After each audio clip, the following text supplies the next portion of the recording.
नमस्कार दोस्तों, पीसीएस पाठशाला में आप सभी का स्वागत है। यह क्लास 7th का बुक है, एनसीईआरटी का हिस्ट्री का बुक है। क्लास 7th का हिस्ट्री का बुक एनसीईआरटी का हमारे अतीत के नाम से यह बुक आती है।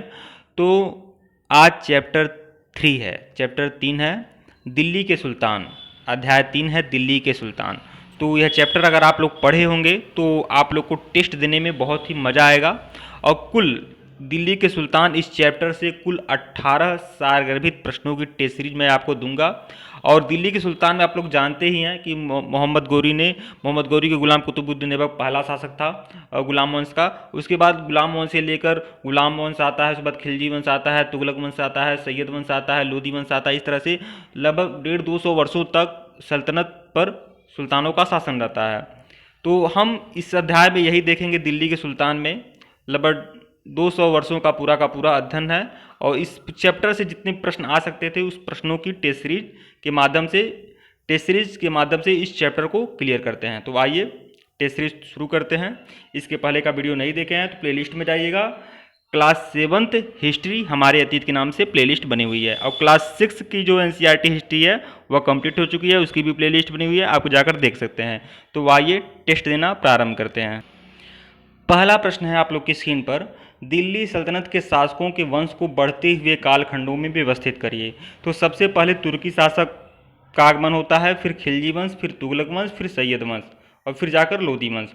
तो 1 2 3 4 यही इसका क्रम होगा। 1 2 3 4 मतलब विकल्प सी।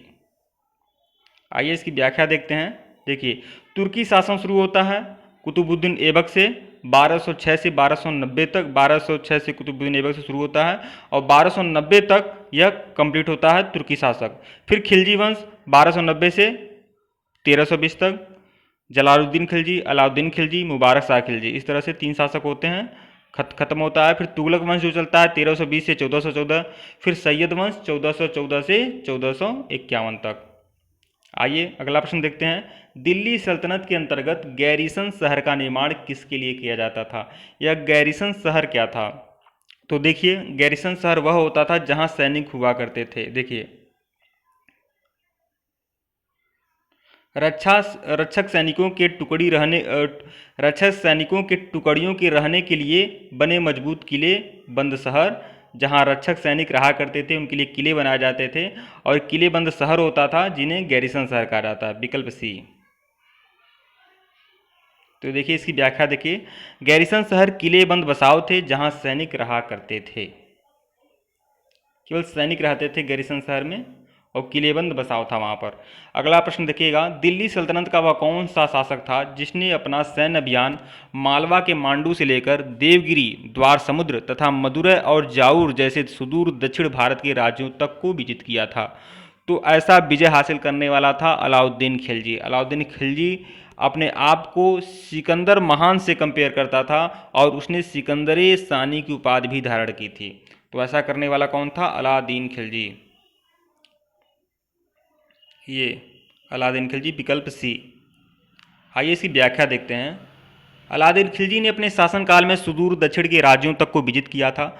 दक्षिण की विजय उसके प्रसिद्ध सेनानायक मलिक काफूर के नेतृत्व में हुई थी।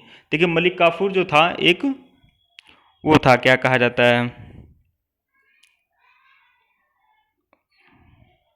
किन्नर था। किन्नर आप समझते होंगे। उसके प्रसिद्ध सेनापति मलिक काफूर के नेतृत्व में हुआ था। तो मलिक काफूर एक किन्नर था। साथ ही उसने इन राज्यों को जीतने के बाद उन्हें अपने राज्य में नहीं मिलाया था, सिर्फ वार्षिक कर ही उसने वसूल किए थे। अगला प्रश्न देखिएगा, नमाज के दौरान मुसलमान मक्का की तरफ मुंह करके खड़े होते हैं। मक्का की ओर दिशा को क्या कहते हैं? मक्का की ओर जो दिशा होती है मतलब पश्चिम दिशा को मुसलमान क्या कहते हैं? मेन मतलब ये है। तो मक्का की तरफ मुंह करके खड़ा होते हैं, क्योंकि मक्का पश्चिम की तरफ है, इसलिए हमारे देश के जो मुस्लिम होते हैं वह मक्का की तरफ मुंह करके खड़ा होते हैं, मतलब पश्चिम की दिशा की ओर मुंह करके खड़ा होते हैं। तो उस दिशा को क्या कहा जाता है? उस दिशा को कहा जाता है किबला। उस दिशा को किबला कहा जाता है। आइए इसकी व्याख्या देखिएगा। मस्जिद के खंभों वाले कच्छों को लीवान कहते थे। मस्जिद के जो खंभे वाले कच्छ होते हैं उसको लीवान कहते हैं। नमाज के दौरान मुसलमान मक्का की तरफ मुंह करके खड़ा होता है। मक्का की ओर दिशा को किबला कहा जाता है, मतलब पश्चिम दिशा को किबला कहा जाता है। मस्जिद के किबला के आखिरी सिरे को, जो पश्चिम का आखिरी सिरा होता है मस्जिद में, उसको ममसूरा कहते हैं। उसको ममशुरा कहते हैं, ममशुरा। और मस्जिद के आंगन को सहन कहा जाता है। तो यह कुछ शब्द हैं। अगला प्रश्न देखिएगा, दिल्ली सल्तनत के अंतर्गत बंदगा शब्द किसके लिए प्रयोग किया जाता है? देखिए, दिल्ली सल्तनत के अंतर्गत बंदगा शब्द किसके लिए प्रयोग किया जाता है? मजदूर, गुलाम, किसान या काश्तकार। तो बंदगा शब्द प्रयोग किया जाता था गुलामों के लिए, विकल्प बी, गुलाम के लिए बंदगा शब्द का प्रयोग किया जाता है। इसकी व्याख्या देखिएगा, गुलामों को फारसी में बंदगा कहा जाता था तथा उन्हें सैनिक सेवा के लिए खरीदा जाता था। साथ ही उन्हें राज्य के महत्वपूर्ण राजनीतिक पद भी दिए जाते थे। उस समय के विद्वानों का कहना था कि सुल्तान के लिए योग्य और अनुभवी गुलाम बेटों से भी बढ़कर होते हैं, क्योंकि वह बहुत वफादार हुआ करते थे। अगला प्रश्न देखिएगा, दिल्ली सल्तनत के संदर्भ में निम्न कथनों पर विचार करिए। भिन्न भिन्न आकार वाले इलाके इक्ता कहलाते थे। दिल्ली सल्तनत में जो भिन्न भिन्न आकार वाले इलाके होते थे उन्हें इक्ता कहा जाता था। यह बात सच है, इक्ता कहा जाता था, सही है। दूसरा, इन इक्तों को संभालने वाले अधिकारी अमीर कहलाते थे। यह बात गलत है। देखिए, इन इलाकों को इक्ता कहा जाता था और इन इक्तों को संभालने वाले जो अधिकारी होते थे उनको इक्तादार या मुक्ति कहा जाता था। तो दूसरा जो ऑप्शन है यह गलत है। कौन सा कथन सत्य है? केवल एक, विकल्प ए। इसकी व्याख्या देखिएगा, दिल्ली सल्तनत के अंतर्गत विभिन्न आकार वाले इलाके इक्ता कहलाते थे तथा इन इलाकों को संभालने वाला सूबेदार अधिकारी इक्तेदार या मुक्ति कहा जाता था। इनका फर्ज था कि ये अपने इलाके में सैन्य अभियान का नेतृत्व करें और कानून व्यवस्था बनाए रखें। अगला प्रश्न देखिएगा, दिल्ली सल्तनत के अंतर्गत किए गए कथन एवं कारणों पर विचार करिए। देखिए, कथन है, मुक्ति लोगों को इक्ता थोड़े थोड़े समय के लिए दिया जाता था। देखिए, इक्ता लेने वाले जो होते थे इक्तादार कहलाते थे, उन्हें मुक्ति भी कहा जाता था। तो उनके बारे में कथन है कि मुक्ति लोगों को इक्ता थोड़े थोड़े समय के लिए दिया जाता था। और क्यों दिया जाता था? कारण क्या है? ताकि मुक्तियों पर प्रभावी तरीके से नियंत्रण रखा जा सके और उनका पद वंश और परंपरा से न चल सके, मतलब वंशानुगत न हो जाए। तो देखिए, कथन और कारण दोनों सही है और कारण कथन की सही व्याख्या कर रहा है, विकल्प ए। इसकी व्याख्या देखिएगा, कथन और कारण दोनों सही है, कारण कथन की व्याख्या करता है।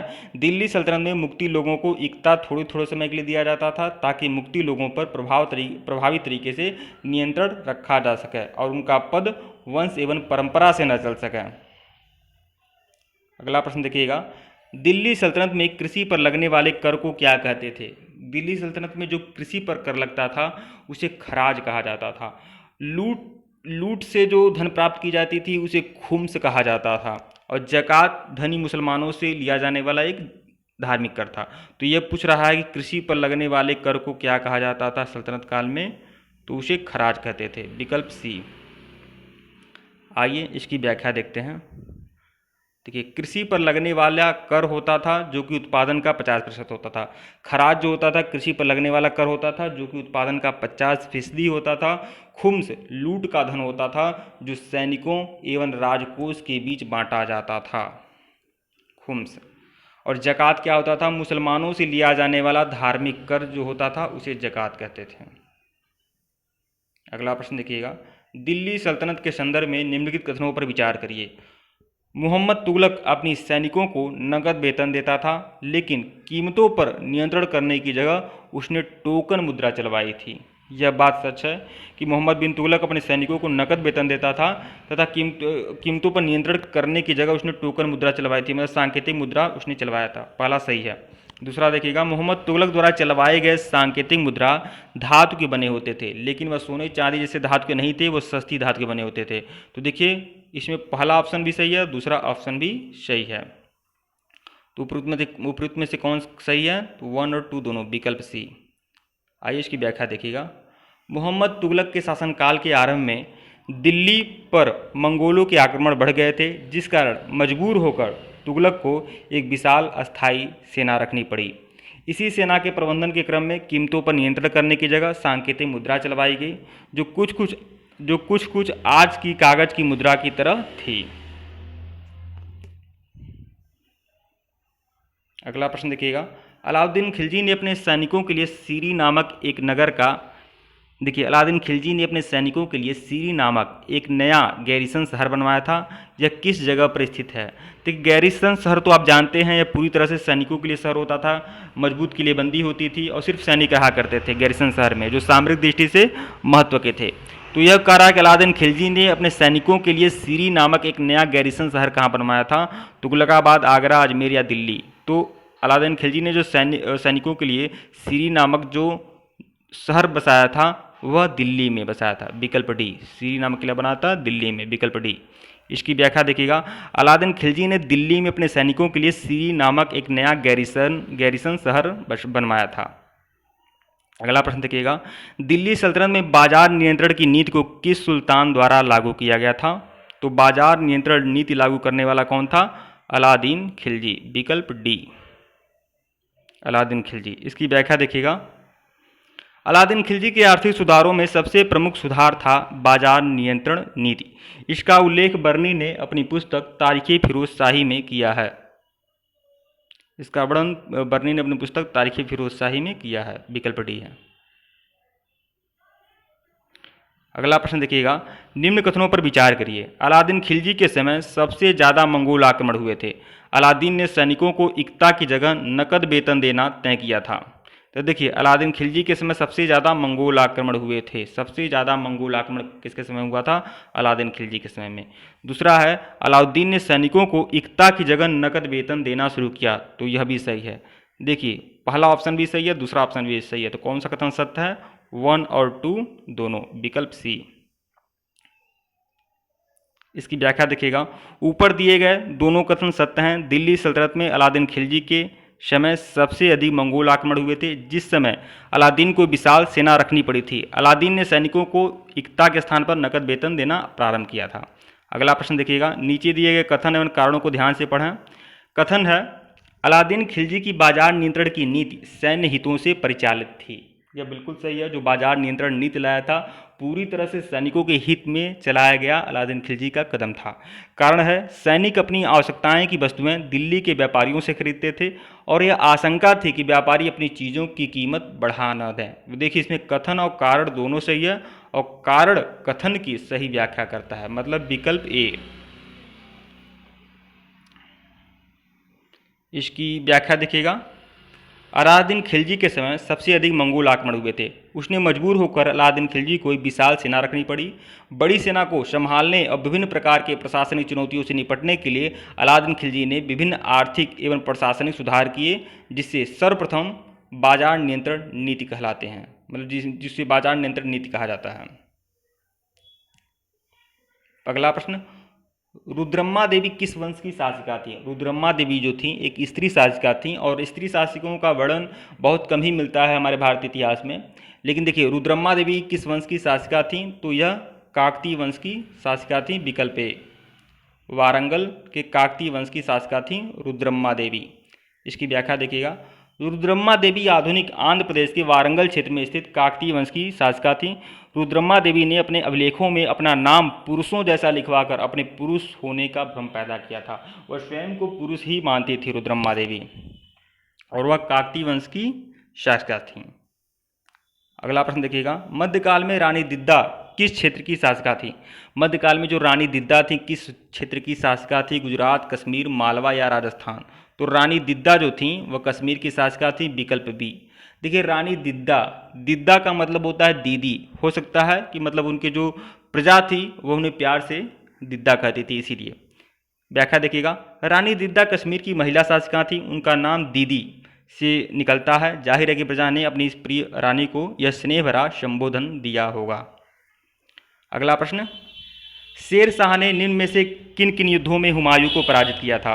देखिए, शेर शाह ने 2 युद्धों में हुमायूं को पराजित किया था, चौसा का युद्ध और बिलग्राम का युद्ध। बिलग्राम के युद्ध को कन्नौज का युद्ध भी कहते हैं। तो चौसा और बिलग्राम के युद्ध में शेर शाह ने हुमायूं को पराजित किया था। 1 और 2 दोनों। विकल्प डी।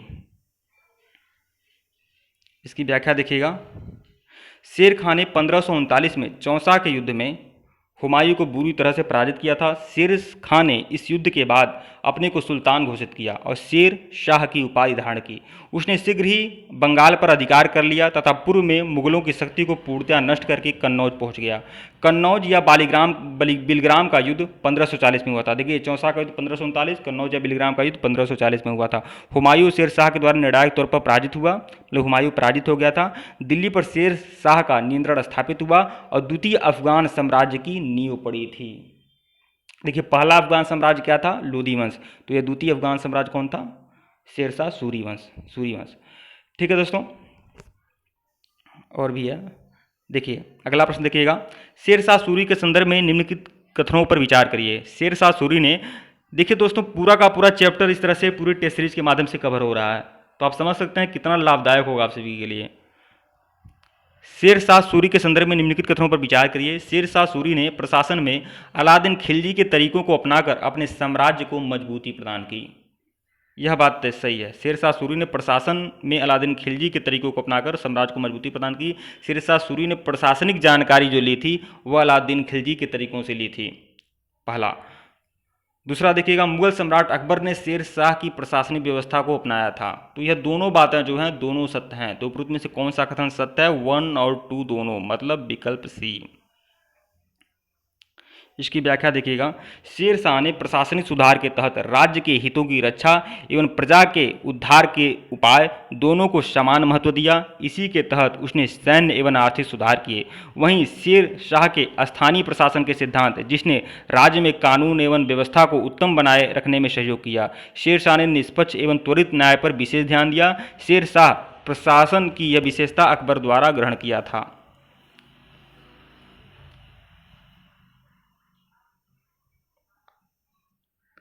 अकबर द्वारा ग्रहण की गई थी शेरशाह की यह प्रशासनिक विशेषता है, ये है।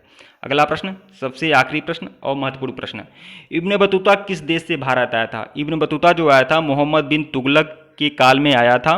वह एक मोरक्को का यात्री था, अफ्रीकन यात्री। अफ्रीका का देश है मोरक्को, वहाँ का यात्री था इब्न बतूता, और वह मोहम्मद बिन तुगलक के काल में आया था। मोहम्मद बिन तुगलक के दरबार में भी आया था। तो इब्न बतूता किस देश से भारत आया था? तो मोरक्को से, विकल्प डी। इसकी व्याख्या देखिएगा, अफ्रीकी देश मोरक्को से 14वीं सदी में इब्न बतूता भारत आता है। ठीक है दोस्तों, यह क्लास 7th का हिस्ट्री का बुक था, हमारे अतीत चैप्टर 3 कंप्लीट हो गया। इसके पहले का वीडियो नहीं देखे हैं तो प्लेलिस्ट में जाकर देख सकते हैं, सभी वीडियो आप लोग को मिलेंगे। एक बात और कहना चाहूँगा दोस्तों, ISPCS पाठशाला का फेसबुक ग्रुप है, उसका लिंक डिस्क्रिप्शन में है, आप लोग उसको ज्वाइन कर लीजिएगा। UPSC और UPPSC का अगर आपको मटेरियल चाहिए, संपूर्ण मटेरियल चाहिए प्री से लेकर मेंस तक, तो उसके लिए आप हमारे ऑफिशियल व्हाट्सएप नंबर पर संपर्क कर सकते हैं। ऑफिशियल व्हाट्सएप नंबर डिस्क्रिप्शन में दर्ज है। साथ ही साथ यूपीटेट, CTET, TGT, PGT की भी तैयारी कर रहे हैं, इनसे संबंधित भी अगर आपको मटेरियल की आवश्यकता है तो रामबाण मटेरियल उपलब्ध है, आप हमारे ऑफिशियल व्हाट्सएप नंबर पर संपर्क कर सकते हैं। ऑफिशियल व्हाट्सएप नंबर डिस्क्रिप्शन में दर्ज है। वीडियो को लाइक और शेयर जरूर करिएगा। चैनल से नहीं जुड़े हैं, चैनल से जुड़ जाइएगा। धन्यवाद।